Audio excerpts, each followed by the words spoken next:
Buenas noches, soy Ana María Lomelí. Hoy al filo, el tema de la hepatitis infantil aguda y la viruela del mono. Con nosotros, Carol Perelman, química, farmacéutica, bióloga y divulgadora de la ciencia.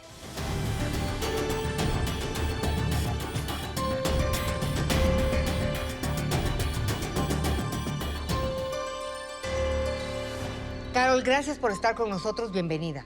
Muchas gracias a ti, Ana María. Y bueno, pues te hemos seguido en redes sociales y escuchándote en distintos foros, pues queremos preguntarte este tema de la hepatitis. Pues como adultos, ¿no? Como padres de familia, como mamá, pues parece que sabemos qué es la hepatitis. Vacunamos a nuestros hijos, nos vacunamos nosotros, pero sí las noticias que recibimos, no las entendemos. ¿De qué estamos hablando en la hepatitis ahora? Bueno, esta hepatitis de etiología todavía no conocida, Ana María, porque a pesar de que ya son varias semanas que conocemos estos casos y ya son más de 500 en todo el mundo que se han registrado de hepatitis aguda infantil, principalmente en menores de 5 años, seguimos sin saber realmente la causa. Lo que sí es bien importante es poder monitorear a nuestros niños como educadores, pediatras, papás, ver si existe, por ejemplo, esta fiebre, este cansancio crónico, dolor de articulaciones y luego se presenta como el hígado es un órgano que metaboliza las sustancias químicas del cuerpo, aumenta la bilirrubina y entonces podemos ver a los niños un poco más pálidos, los ojos pálidos, las heces fecales muy claras, muy pálidas y la orina característica como refresco de cola. Entonces, identificar esto y acudir al médico para ver si está relacionada a los virus que ya conocemos de hepatitis A, B, C, D, E, o bien si se trata pues, de este tipo de casos que todavía no conocemos su causa. Porque conocemos la hepatitis A, B y C, ¿no? B y E, sí. Las más comunes A y como B. que son... A. ¿Se parecen los síntomas a las de Sí. A y B? O sea... Sí, se parecen los síntomas porque realmente la hepatitis es la inflamación del hígado y puede ser causada también por sustancias tóxicas, una inflamación del hígado, o puede ser causada por alguna otra enfermedad o una enfermedad autoinmune. O sea, la inflamación de un hígado puede ser por diferentes causas, ya sea virales, tóxicas o inflamatorias por alguna reacción autoinmune. En este caso, todavía no sabemos qué es lo que está causando esta patología. Lo que sí es cierto es de que está principalmente en estos menores de 5 años, 10% de ellos está requiriendo trasplante de hígado. Sí, eso es lo que verdaderamente... Y eso es lo que un poco pues, llama la atención, su agudeza, su gravedad. Sí, tan pequeñitos. Y el hígado, que es un órgano que se regenera realmente, hablar de trasplante. ¿Y de cuánto tiempo estamos hablando? ¿En qué momento el médico decide, necesita un trasplante de hígado un niño? No, bueno, depende de la progresión, pero antes de llegar a esa etapa, no nos apaniquemos. O sea, realmente, bueno, son suficientes casos, bastantes casos para estar muy alertas, pero no para apanicarnos, solamente para estar conscientes. Además, estos pequeños que están presentando los casos no han estado en contacto entre sí, entonces no se puede hablar de un contagio. Todavía se está buscando. Una de las hipótesis es que posiblemente habían tenido COVID-19 y de alguna manera quedaron fragmentos del virus en el intestino y eso genera una reacción en el cuerpo y inflama el hígado. Esa es una hipótesis. Otra es que existe un virus que se llama adenovirus de un tipo 41F, que generalmente es un virus muy leve, nos da gripas, nos da síntomas gastrointestinales, pero quizás conjunta con COVID está haciendo estas reacciones.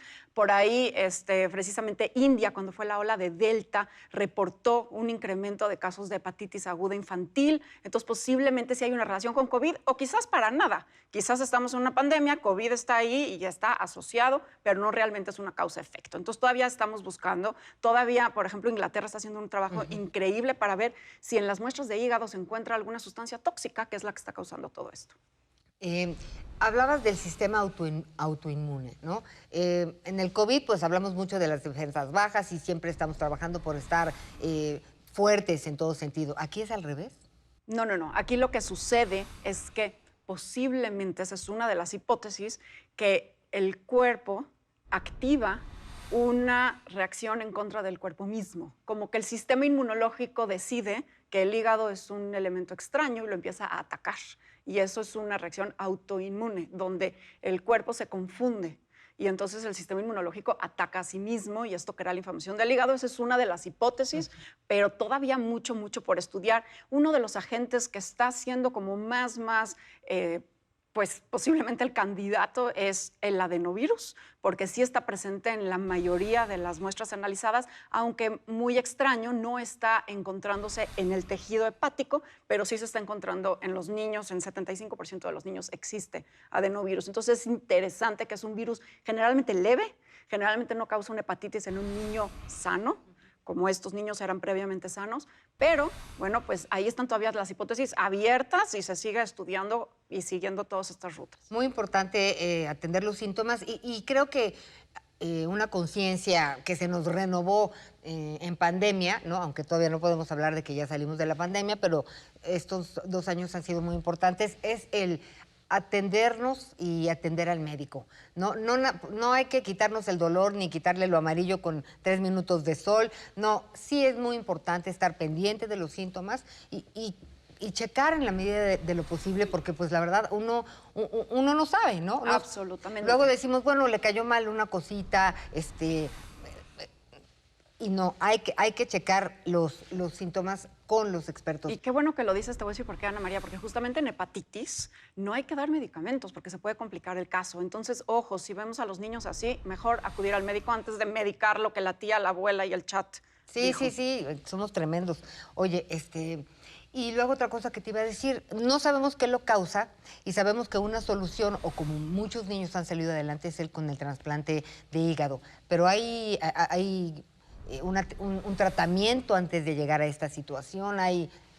Justamente el debate, claro que los niños que han requerido trasplante no son, o sea, es un 10%, es un número importante, pero no todos, muchos de ellos se han recuperado y están en sus casas. Esto es un estudio, se están encontrando estos casos de forma retrospectiva, entonces algunos de estos niños lo tuvieron desde octubre de 2021 y ya están en sus casas y está bien, o sea, no todos han requerido esto.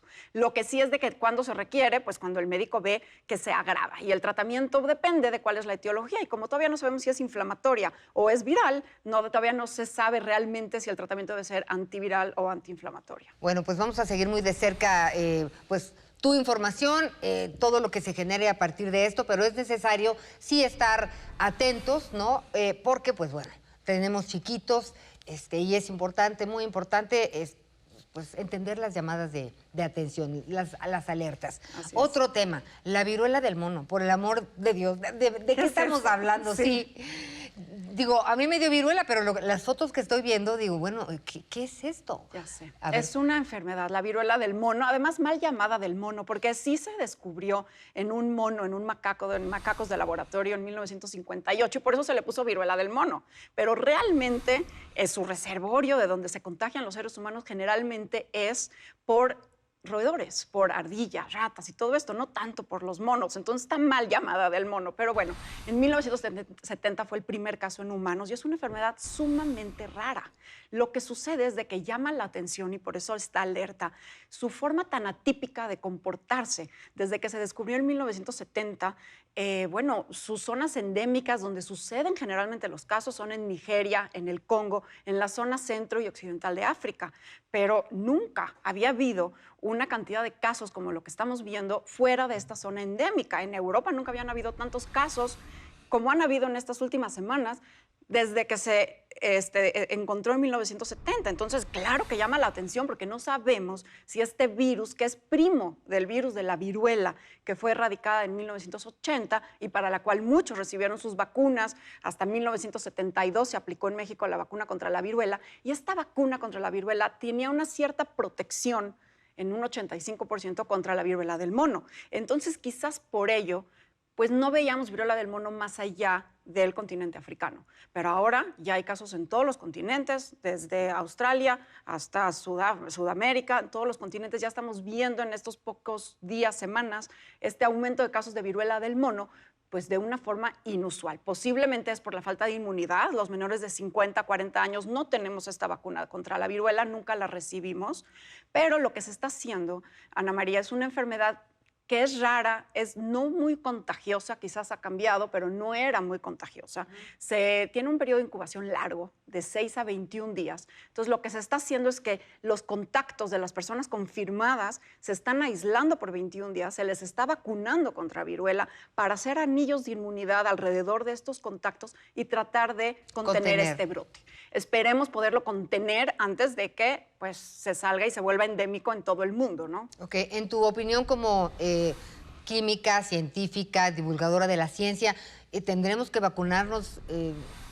Ahora no, ahora no hay que vacunarnos, pero la buena noticia es que a diferencia de COVID-19 sí hay vacuna, que es la de la viruela. Además hay una nueva que salió el año pasado, entonces existe vacuna, existe tratamiento antiviral. Es una enfermedad no tan letal, tiene una letalidad de 1%. Bueno, es importante, pero de todas formas no es tan mortal. Además, parece ser que no se contagia a menos de que las personas tengan estas características pústulas, estas características vesículas. Entonces, a diferencia de COVID-19, que se propaga por vía aérea en personas asintomáticas, aquí hay una mayor probabilidad de poderlo contener, pero sin duda es importante darle un seguimiento porque hay que detectar esos casos, hay que frenar este brote, es posible y tenemos que lograr que no se salga del control. Yo lo veo quizás como, bueno, es la primera oportunidad que tenemos después de la pandemia, de ejercer lo que hemos aprendido, de realmente, bueno, entender cuál es nuestro papel, cómo podemos contener esto y, por supuesto, nos vuelve a enfrentar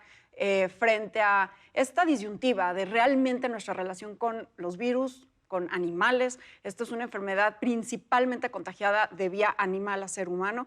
No habíamos visto una transmisión a humano hasta ahora. Entonces, sí es importante, pues...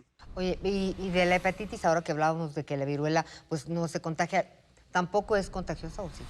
A ver, la hepatitis aguda no sabemos si es contagiosa, pero no parece, pero no sabemos, porque no sabemos la etiología, pero la viruela de mono sí es contagiosa y de hecho no sabemos su grado de contagiosidad. Está encontrando una población pues más susceptible porque no está vacunada contra la viruela la juventud, no está vacunada contra la viruela y un contacto muy estrecho, como se vio, por ejemplo, los primeros casos de viruela de mono fue en hombres que tenían relaciones sexuales con hombres. Entonces, esta relación muy estrecha es la que está haciendo este contagio de viruela de mono. Entonces, por supuesto que las medidas que ya conocemos, Ana María, la ventilación, usar el cubrebocas, el higiene de manos, siempre nos va a servir. Bueno, pues muy importante platicar contigo, Carol. ¿Dónde te encontramos? Bueno, pues estoy en redes sociales, estoy en Twitter, @Carol_Perelman, en Instagram, carol.perelman, y en Facebook también, Carol Perelman. Pues nos volveremos a ver, esperemos ya que con conclusiones que le den luz, sí. Y pues nos ayuden a salir adelante de todos estos brotes que nos tienen nerviosos después de 2 años en pandemia. Sin duda. Muchísimas gracias. A ti, Ana María. Y gracias a ustedes por habernos acompañado. Recuerden que tenemos una cita la próxima semana al Filo. Buenas noches.